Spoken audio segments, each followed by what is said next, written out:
Many people acquire an interest in fishing sometime during their lives. Abraham Apilado, a commercial fisherman on the island of Kauai, was born to fish. Yeah, I was pretty much born on the water. My dad was a commercial fisherman, so he's the one that kind of planted the seed, and I took it from there. My dad was mostly a bottom fisherman, uh, primarily onagas or pakapakas, sea bass. My dad unfortunately passed away when I was 11 years old, so he was the only mentor. Everything else was taught by myself. No, whatever learned is whatever I could retain from my first 10 years of life, and then figure out the rest by myself. Yeah, I went away for college for 4 years, and then I came back. I worked a few jobs. I worked at Captain Andy's Sailing, and then I also worked on a PMRF.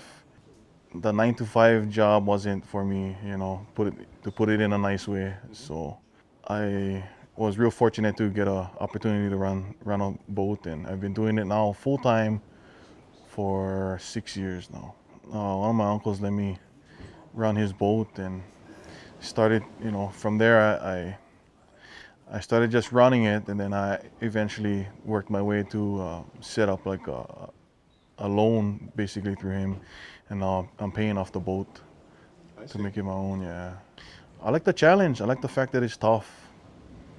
Um, I don't know. I guess it just reminds me of being with my dad. I guess brings back old memories and stuff. For Abraham, where he goes and the type of fishing he does depends on seasons and the weather. May, June, July, possibly even August, I'd be trolling, and then the second half of the year would be strictly bottom fishing mostly. I'd go to Nihao and Kaula, yeah, 1020 is normal. I like to go up to Middle Banks, so being that my boat is only 30 feet long, I try to go with 15 mile or less. If you're gonna wait for the light and variables, you're gonna go broke. Abraham said there are many qualities needed to be a good bottomfish fisherman, but one in particular stands out. To me, the most important thing is you gotta be patient. Patience for as far as finding fish, getting the fish to bite, waiting for the currents to die, waiting for the current to change. I think if you have that, then you maybe have a chance at being a successful bottom fisherman. All that types of stuff accumulates really quick. It consumes a whole lot of time. Some days you're just driving the whole day and you don't even drop one line because you don't find nothing. Fish is constantly moving, following the currents, following the baits. They're all over the place, and you'll never know because you don't have no birds to chase. Everything is whatever you see on your electronics. And this type of fishing can be time intensive. While it adds up to days at sea, there's no time to waste. Generally, I try not to try to fish not more than 5 days. I try to keep it short. Try to bring the fish in as fresh as I can to the market. Middle Banks would be a day going, maybe 2.5 days fishing, and then a day coming home. And because of the time involved, fewer people are willing to do this for a living. Back when I was a kid compared to now, nobody's doing bottom fishing anymore. There were more before. Oh yeah, a lot. All the boats from Oahu, Kewalo Basin, all the whole fleet used to be lined up behind Nihao before. But now, lucky if you see 2 or 3 lights. I take that back, one light. You don't see nobody out there anymore. If you're gonna make it as a fisherman, you gotta either be all in or be doing something on the side. I mean, to make it legally, man, you gotta hustle. You gotta go hard, man.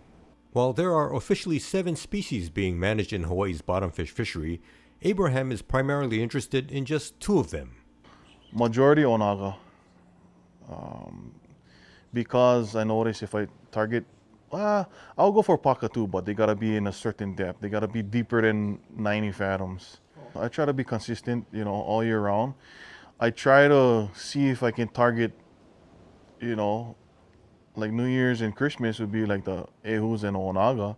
I try to target that, yeah. But generally, I fish all year round, and if anybody, with graduation and stuff like that, somebody, if they need something, they'll know that.